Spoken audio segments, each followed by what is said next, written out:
예수님께서 오신 목적에 대해서 제가 한번 생각을 해봤어요. 예수님이 오신 목적은 단언하죠. 우리의 죄를 용서해 주시고 하나님과 만나고 구원받게 하나님과 함께 되는 그 구원의 자리, 뭐 우리가 흔히 말하자면 천국 가게 하시기 위해서 하셨다고 그러는데, 천국 간다는 말보다 더 좋은 말은 뭘까요? 하나님과 만난다. 하나님과 교제하게 하시고 하나님과 만나게 하시고 하나님과 하나 되게 하시는 그 일을 하시려고 하셨는데, 그 일을 하시기 위해서 가장 먼저 하신 일이 뭘까요? 누가복음에 찾아보면 이렇게 말씀하세요. 누가복음 5장 32절에 내가 의인을 부르러 온 것이 아니요 죄인을 불러 회개시키러 왔노라, 이렇게 말씀하세요. 그래서 첫 사역의 첫 말씀도 그것이었잖아요. 회개하라, 천국이 가까이 왔느니라. 네. 사실은 우리 예수님은요, 가장 먼저 우리 인간들에게 하시고 싶은 일은 뭐냐면 인간이 죄인임을 깨닫기를 원하신 거예요. 우리 모두가 죄인임을, 내 안에 있는 죄에 대해서 알게 하시기를 그렇게 원하셨던 거예요. 근데 유대인들이 그걸 몰랐어요. 다 의롭대요. 자기네들은 하나님의 말씀을 받고, 우리가 지난 시간에 나눴잖아요. 먼저 하나님을 알았고 하나님의 말씀을 받았고 하나님의 빛을 먼저 비춤받았고 여러 가지 혜택을 받았는데, 그 혜택을 통해서 깨달아야 되는 건 뭐였냐면 죄인임을 깨닫는 거였어요. 그런데 이 사람들은 그 모든 혜택을 통해서 자기들이 의인이라고 주장하는 조건을 삼아버린 거죠. 예수님께서 너무너무 안타까우셨어요. 끝내 깨닫지 못하는 그들에게 이 독사의 자식들아 라고 할 정도로 너무 답답한 마음을 표현하셨던 것을 기억해 봅니다. 자, 오늘 바울도 이제 오늘 우리가 왜 죄 아래에 있는지, 우리가 왜 죄인인지를 다시 한번 깨닫게 하기 위해서 말씀을 주십니다. 이 말씀을 좀 나눠봤으면 좋겠어요. 우리 3장 9절 한번 볼까요? 우리 3장 9절 한번 읽어봅시다. 시작. 그러면 어떠하냐? 우리는 나으냐? 결코 아니라. 유대인이나 헬라인이나 다 죄 아래에 있다고 우리가 이미 선언하였느니라. 죄 아래에 있다. 여기서 죄가요, 단수로 표현이 됐어요. 죄가 복수를 우리식으로 말하자면 죄들이라고 표현하면 그게 뭐가 되냐면 그냥 우리가 행하는 죄예요. 요즘 죄들이 많죠. 저는 요즘 이렇게 코로나가 교회를 그렇게 공격하더니 그 유흥업소들 거기 뭐하러 갑니까? 남녀 짝지려고 가는 거 아닙니까? 참 이 세계 이 시기에 거길 가서 그런 걸 해야 되는지, 그렇게 문란하고 성적으로 문란하고 이런 것들을, 그런 향락을 죽이려고 하는, 거기 가지고 지금 난리가 또 났잖아요. 지금 다 잡혀가는데 그 의료진들 그 손바닥이 다 이게 다 껍데기가 벗겨질 정도로 그 장갑을 못 벗고 그렇게 고생들 하시는 그 의료진한테 미안하지도 않습니까? 제가 좀 화가 났어. 이게 조심해야죠. 우리 교회도 조심하고 다 조심해야 되지만, 그런 것들이 죄임을 모르고, 그런데도 불구하고 어저께 뉴스 또 나왔어요. 강남에 또 아주 그렇게 난리가 나서 그 이태원은 싹 문 닫았더니 강남으로 싹 몰려가서 거기서 춤추고 있더래요. 거기서 짝짓기를 하려고 그렇게. 동물의 세계입니까? 제가 화가 나니, 사람입니다. 사람. 하나님의 형상을 입은 사람. 제가 갑자기 열받았어요. 너무 열받았어요. 아니 무슨 동물의 세계냐고요. 참 그런 게 죄예요. 이게 왜 그럴까? 이런 것들은 죄들이죠. 이렇게 죄 짓고 있는 죄들이에요. 죄들인데 이것을 단수로 표현하면 뭐냐면 그 죄의 배후 세력을 얘기하는 겁니다.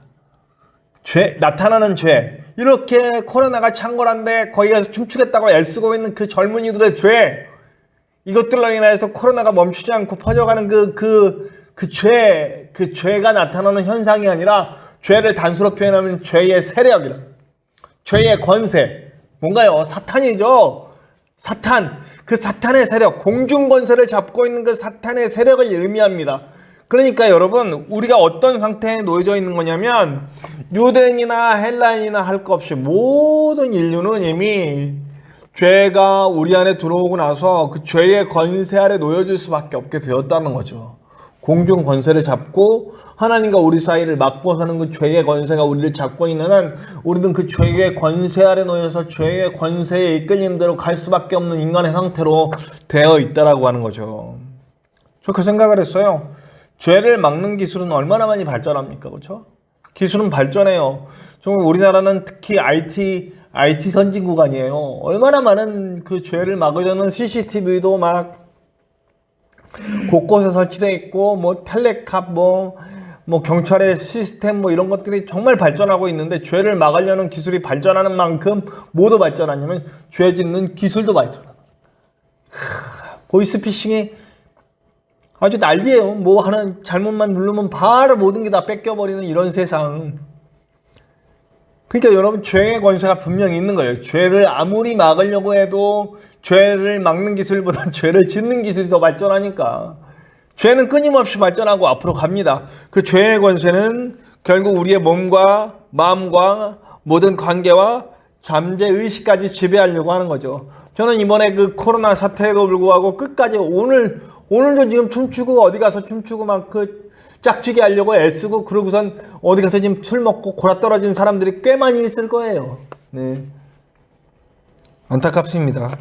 잠재의식까지 욕망에 지배되어 살게 하는 그런 사탄의 간교하고 그 권세를 가진 그 놀라운 힘에 이끌려 가고 있는 거죠. 우리는 죄의 권세 아래 놓여 있는 겁니다. 오늘 예배드리고 있는 우리는 괜찮을까요? 아닙니다. 오늘 우리도 하나님과 조금만 관계가 어려워지면 우리도 금방 죄져요. 어쩔 수 없습니다. 그래서 이렇게 죄의 권세 아래 놓여져 있는 인간의 모습에 대해서 11절부터 13절까지 이렇게 얘기합니다. 자, 다 같이 한번 읽어볼까요? 시작. 깨닫는 자도 없고 하나님을 찾는 자도 없고 다 치우쳐 함께 무익하게 되고 선을 행하는 자도 없다니 하나도 없도다. 그들의 목구멍은 열린 무덤이요 그 혀로는 속임을 일삼으며 그 입술에는 독사의 독이 있고. 이렇게 죄를 깨닫지도 못하고 죄가 죄인지도 몰라. 네. 이 코로나 때문에 제가 할 얘기 생겼어요. 할 얘기가 생겼는데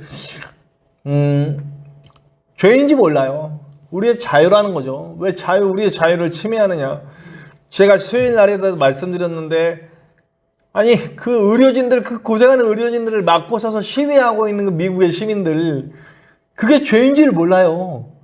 왜 우리의 자유를 막느냐 이거죠. 자기로 인하여서 자기만 죽는 게 아니고 자기가 바이러스를 가지면 다른 사람도 죽임에도 불구하고 우리 젊은이들, 우리 젊은이들, 당신들은 안 죽어. 당신들은 젊고 건강하니까 안 죽어요. 근데 당신들로 인해서, 이게 지금 보라고 제가 지금 방송에다 대고 얘기하는 거예요. 아니, 당신들로 인하여서 나이 드신 분들이 죽어요. 당신들은 안 죽어요. 당신들은 치료가 빨리 돼요. 그러나 50대, 60대, 70대 이분들, 당신들로 인해서 병균이 오르면 죽고, 살인이야, 살인. 제가 좀 답답해서 하는 말이에요. 죄를 깨닫지를 못해요. 죄가 죄인지를 몰라. 내가 하고 있는 죄인지를 몰라. 죄를 깨닫지를 못해. 그게 뭐냐면요, 결국 그 핵심은 하나님을 모르기 때문에 그러는 거예요. 하나님의 원리가 이 세상 이전에 하나님의 형상으로 창조하신 그 하나님의 원리, 하나님의 원리는 늘 얘기하잖아요. 말씀의 원리 핵심은 나는 하나님이 사랑하지만 나는 이웃을 사랑해라. 우리 기독교의 핵심은 하나님이 날 사랑하시는 거예요. 그걸 안 사람들이 이제 자기는 하나님의 사랑을 받고 있기 때문에 나는 하나님을 사랑하고 이웃 사랑하는 방향으로 나가는 거예요. 그러니까 기독교인들이 이타적일 수밖에 없어요. 진짜 기독교인이라면 이타적인 삶을 사는 게 맞습니다. 왜냐하면 나는 이미 내가 받을 사랑은 하나님이 다 채워주셨어. 하나님을 알기 때문에. 근데 이 일이 안 되는 이유는 뭐냐면 하나님을 모르기 때문이고 하나님을 찾을 수도 없고 그런 거기 때문입니다. 그리고 썩어져 못 먹게 된 음식처럼 못 쓰게 돼버렸어요. 우리가. 저도 이제 제가 이제 이렇게 먹을 걸 사다 이렇게 쟁여놓잖아요. 왜냐하면 저 이제 혼자 사니까 그 수시로 이제 장 한꺼번에 먹을 때 싹 한꺼번에 갖다 넣어놓잖아요. 근데 요번에 보니까 고기가 지난주에 우리가 고기 구워 먹고 남았잖아요. 근데 요번 주에 제가 못 먹었잖아요. 너무 아깝고. 먹으면 안 돼. 근데 먹으면 어떻게 돼? 먹으면 죽어. 먹으면 상해. 큰일 나. 아까운 고기지만 상한 거 쓸모없으니까 아무리 고기여도 버려야 돼요. 내가 좋은 모습으로 창조됐어도 죄 가운데 죄의 권세 아래 있는 나는 뭐가 되냐면 쓸모없는 썩어져 버린 못 먹게 된 음식처럼 아무리 귀한 존재로 만들어 이게 무슨 스테이크용 1등급 한우여도 상했으면 못 먹는 것. 그것처럼 버려진다는 거죠. 우리의 상태가 그렇다는 거예요. 우리의 상태가 오늘 말씀처럼 못 먹게 돼버렸어요. 그러니까 죄에 대해서 무감각해져 가지고 하나님의 뜻을 추구하지도 않고 하나님의 선을 따라가지도 않고 하나님 앞에 나올 수도 없게 됐어요. 혀로는 독사해요. 이렇게 입으로 나오는 거나 행동하는 모든 것들이 그렇게 돼버렸다는 거죠. 13절서부터 15절 다시 한번 읽어볼까요? 시작. 그들의 목구멍은 열린 무덤이요 그 혀로는 속김을 일삼으며 그 입술로는 독사의 독이 있고 그 입에는 저주와 악독이 가득하고 그 발은 피 흘리는 데에 빠른지라. 결국 죄 때문에 부패되었잖아요. 이걸 부패. 그러니까 무능. 할 수 없는 죄 안에 놓여서 죄에 묶인 자가 되니까 그 묶인 상태에서 나오는 행동은 부패되어서 썩어지고 더러워진 것들로 나오는 거죠. 그들의 입술이, 그들의 행동이. 그러니까 나 때문에 다른 사람이 죽는다는 건 모르고 그 이태원인지 강남인지 용산인지 가가지고 거기서 부비부비 되면서 춤추고 있는 거예요. 거기서 막 경기들 막 뿜어져 나오고 있는데 나는 안 죽어. 나는 안 죽어. 남이야 죽든 말든 나는 안 죽어. 이러고 있는 거죠. 썩어져 부패가. 입술만 모으면 뭘 말합니까? 아주 정죄하는 말들 하고요. 그래서 저도 참 제가 영적으로 차 있을 땐 제 모습을 자꾸 돌아보게 되더라고. 내가 하고 있는 말 하나, 행동 하나가 뭘 표현하고 뭘 말하고 있는지 자꾸 돌아보게 되더라고요. 근데 하나님을 하고 자꾸 끊어지면 어떤 일이 벌어지냐면 나도 모르게 누군가를 욕해. 나도 모르게 시기 질투가 나오고 나도 모르게 누군가를 끌어내리고 있어. 야, 제가 지금 정죄하는 거 아니에요. 가신 분들 정말 안타까운 마음입니다. 왜 죄를 모를까? 이러고선 또 다음 주말엔 또 춤추러 가실 거죠? 이거 보실지 안 보실지 모르지만 다음 주에 또 춤추러 가실 거야. 또 어떻게든 또 결국 자신에게 돌아옵니다. 하나님은 그냥 안 내버려두셔요. 여기 보면 입과 목구멍이란 표현이 나와요. 입과 목구멍이 헬라인들에게는요 마음의 입구라고 생각해요. 입이. 그래서 입에서 나오는 것 굉장히 우리 유대인들도 마찬가지예요. 입에서 나오는 걸 굉장히 이렇게 중요하게 생각합니다. 그래서 야고보서에서는 입에서 나오는 게 지옥의 불덩어리고 막 이렇게 표현하잖아요. 네. 마음에 가득한 게 입으로 나오고. 그래서 이 입냄새를 굉장히 헬라인들이 지금도 입냄새 심지어는 그랬대요. 입냄새가 많이 나는 사람들은 마음이 썩어서 그런다고 막 인간 취급 안 하고 그랬대요. 제가 좀 입냄새가 좀 나거든요. 위가 안 좋아. 위가 안 좋은 사람들이 과학적이지 그들의 생각이 그랬다는 거예요. 그러니까 뭐냐면 여기서 입과 목구멍이라고 표현한 건 마치 무덤과 같다는 거죠. 무덤과 같다는 건데. 예수님은 이걸 회칠한 무덤이야. 아무리 깨끗해 보여도 무덤이야. 죽은 거야. 그래서 죽어있는 말, 죽어있는 행동밖에 할 수 없는 거예요. 남을 이해할 능력이 상실돼. 자기밖에 몰라. 또 얘기해. 자기밖에 모르니까 병균 퍼뜨리면서 가서 춤추고 있는 거예요. 부비부비 하면서. 제가 사실 뉴스를 보면 저만 그런 건 아닌 것 같아요. 댓글을 봤더니 이런 표현해서 죄송합니다. 성기가 뇌를 지배했다 뭐 이런 표현 하더라고요. 정말 좋은 표현 아닙니까? 성기가 뇌를 지배했다. 그러니까 정말 생각할 줄 몰라지는 거예요. 욕망에 그냥 쪄들어가지고 욕망으로만 가는 거예요. 아이고, 아니 좋은 예가 들어서 아주 제가 얘기합니다. 아주 흥분하면서. 이게 부패됐기 때문에 그래요. 부패됐기 때문에. 죄됐기 때문에. 하나님을 모르고 그러는 거예요. 그러면 그런 인생은 어떻게 되느냐? 16절에서부터 한번 읽어볼까요? 시작. 파멸과 고생이 그 길에 있어 평강의 길을 알지 못하였고 그들의 눈앞에 하나님을 두려워함이 없느니라 함과 같으니라. 인생의 끝이 어딘지를 모르고 달려가는 거예요. 히브리서 9장 27절에 한 번 죽는 것은 사람에게 정한 것이요 그 후에 심판이 있으리니 라고 하는 말씀. 심판의 말씀은 우리 성경에 얼마나 많이 있습니까? 정말 심판이 얼마나 두렵고 무서운지를 말해주는 말씀들이 되게 많아요. 근데 사실 하나님 안에 있는 백성들은 심판이 무서운 건 아니죠. 심판은 뭡니까? 즐겁고 행복한 거예요. 저는 그래서 사실 우리 아이들한테 이미 유언을 해놨어. 나 죽으면 춤춰라. 나 죽어서 내 장례식 때에는 막 즐겁고 행복한 음악을 들고 막 정말 잔치판을 벌려라. 왜냐면 우리 아빠 지금 천국 갔다. 우리 아빠 천국 갔으니 이제 나의 장례식은 슬퍼 울고 그런 거 하지 마. 너무 좋은 시간이야. 너무 좋은 행복한 시간이야. 막 그냥 틀어놓고 막 다 같이 춤추고 막 그냥 잔치판을 벌려라. 왜냐면 슬픈 거 아니잖아요.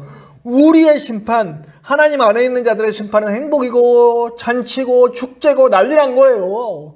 그래서 저는 그랬어요. 제가 죽는 그 제삿날에는 잔치를 벌려라. 막 그냥 우중충하게 검은 옷도 입지 말고 막 색동옷 입고, 물론 좀 이상하게 할 거예요.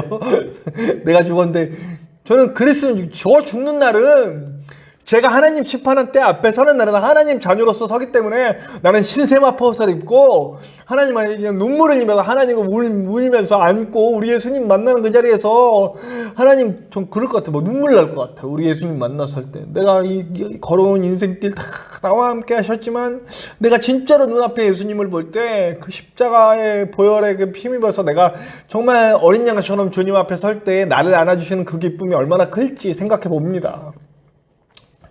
그래서 저는 그날 울지 말고 춤춰라 이런 말을 합니다. 그러나 여러분, 이렇게 부패되고 하나님을 모르고 이 죄 가운데 있는 그 백성들은 무서운 거죠. 어디로 가는지 모르고 가고 있어요. 그냥 가는 거예요. 이게 죽음의 길인지 뭔지도 모르고 그 고통의 길인지도 모르고 가고 있습니다. 동생을 쳐 죽이고도 하나님 앞에 뻔뻔히 선 가인과 같이 그러죠. 내가 동생을 지키는 자이니까 또 얘기해. 지금 죄인지를 모르고 이제 그만해야 되겠다. 이제 그만해야지. 너무 많이 말해. 너무 화가 나는 거예요, 제가. 아니, 교회는 그렇게 공격을 받았는데, 아유, 참. 근데 하나님이, 저는 이거 하나님의 일이라고 생각합니다. 신천지도 드러나게 하고, 이 죄된 이 젊은이들의 모습 드러나게 해서 좀 혼 좀 나야 돼. 신천지도 혼 좀 나야 되고, 이 상황에서 저렇게 그냥 퍼랑방탕하고 그냥 막 죄 짓고 다니는 저분들, 저도 회개해야지. 저도 회개해야 돼. 저도 회개할 게 많습니다.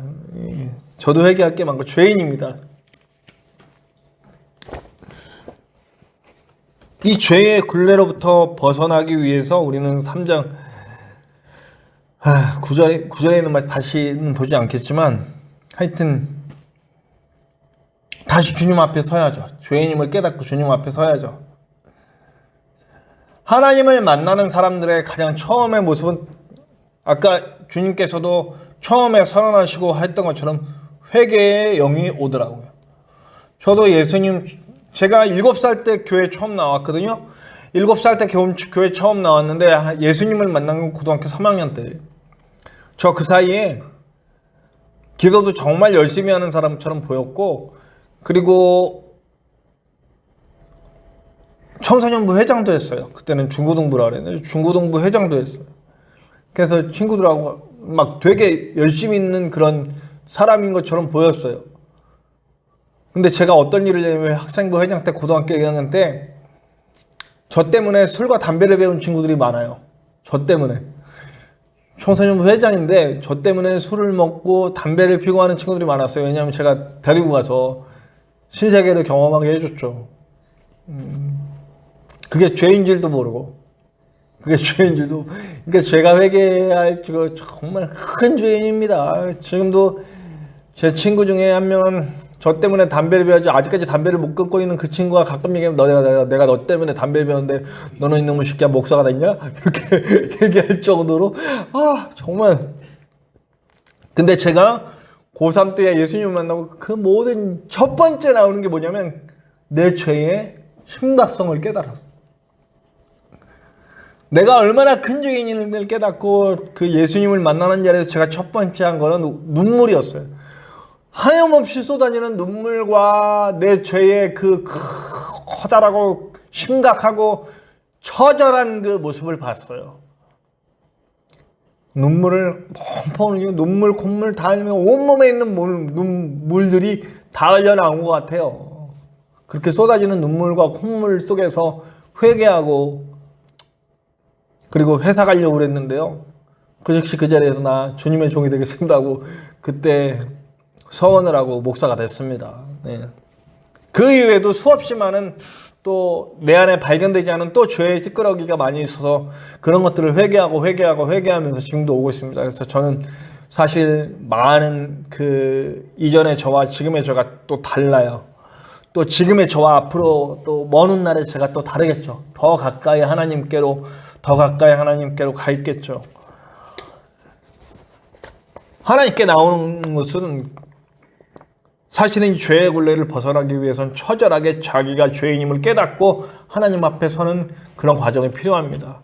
저는 분명히 대가가 필요해요. 회개하면 용서해 주십니다. 다시는 죄를 묻지 않으세요. 용서해 주십니다. 그러나 우리가 그 죄를 깨닫고 하나님께 나올 때 느껴지는 그 죄의 고통은 이루 말할 수가 없습니다. 흔히 죄를 짓고 나서 회개하면 기독교를 못 믿는 분들 중에 이런 분들이 있어요. 뭐냐면 야 너네 기독교는 죄 그렇게 큰 죄를 짓고 하나니까 용서해 주세요. 그럼 다 용서해 주잖아. 그걸로 끝이라며. 맞는 말이기도 하지만 대단히 틀린 말이기도 합니다. 정말 진짜 회개한 사람들은 다 아실 거예요. 이 말씀 듣고 있는 진짜 회개를 한번 해보신 분들 어떻습니까? 어떠셔요? 정말 찢어지는 고통 느껴지지 않습니까? 죄가 얼마나 큰지 죄의 심각성과 그 죄의 커다란 권세가 느껴지는 순간 두렵고 무섭고 말로 할 수 없어요. 진짜 기독교인이 되신 분들은 그 죄의 회개의 고통, 회개하면서 느껴진 그 마음 찢어지고 정말 이루 말할 수 없는 그 피 고름 터지는 고통을 느끼게 됩니다. 죄가 얼마나 무섭고 심각하고 더러운 것인지를 깨닫고 나오게 되기 때문에 죄의 자리에 서는 게 쉽지 않아요. 죄의 고통이 느껴지는 그렇지 않습니까? 우리 모두 그래요.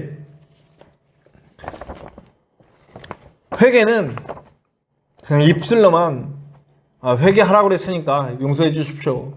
어저께 클럽 가서 부비부비했습니다. 오늘 용서해 주십시오.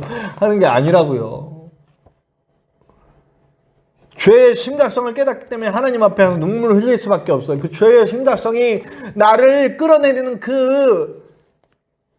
그래서 바울도 얘기하잖아. 바울도 죄 짓고 그 죄의 심각성을 깨닫고 뭐라고 얘기합니까? 오호라 나는 공고한 자로다. 사망에 나를 끌어내리는도다. 이런 이 표현이 바로 우리의 표현입니다. 죄인임을 인정하고 처절한 죄의 절망 아래서 다시 하나님께 나와서 그 죄를 고백하고 처절함으로 하나님께 나올 때에 비로소 하나님은 우리를 용서해 주시는 그 사랑의 용서가 우리에게 오는 거죠. 그러면 우리가 주님 앞에 나올 때 느껴지는 그것은 감사와 감격이 될 수밖에 없어요. 정말 감사와 감격할 수밖에 없어요. 그렇죠? 우리 하나님 앞에 설 때에 내 그 죄의 심각성을 깨닫고 회개한 영들이 느끼는 그 감사와 감격은 이루 말할 수가 없습니다. 이 나 같은 죄인을 용서하신 그래서 그 찬양이 정말 은혜스러울 수밖에 없어요. 나 같은 죄인 살리신 그 은혜 고마워 놀라워 하는 그 찬양이 감사와 감격일 수밖에 없습니다. 부디 오늘도 죄 가운데 헤매고 있는 저와 여러분들이 고백할 수 있기를 바랍니다. 부디 처절한 그 절망 위에 다시 세워주시는 소망. 의인은 오늘 10절에 의인은 없나니 하나도 없습니다. 우리는 의인이 아니에요. 의인이 될 수 없고 나 정도면 됐지 아닙니다. 우리 다 죄인이에요. 그러나 그 죄인이기 때문에 하나님 앞에 설 때에 은혜로 안아주시는 그 은혜가 감격스럽고 감사할 수가 있습니다. 그 은혜와 감격 가운데 다시 서실 수 있는 저와 여러분들 되시길 바랍니다. 듣기 싫어도 들어야 됩니다.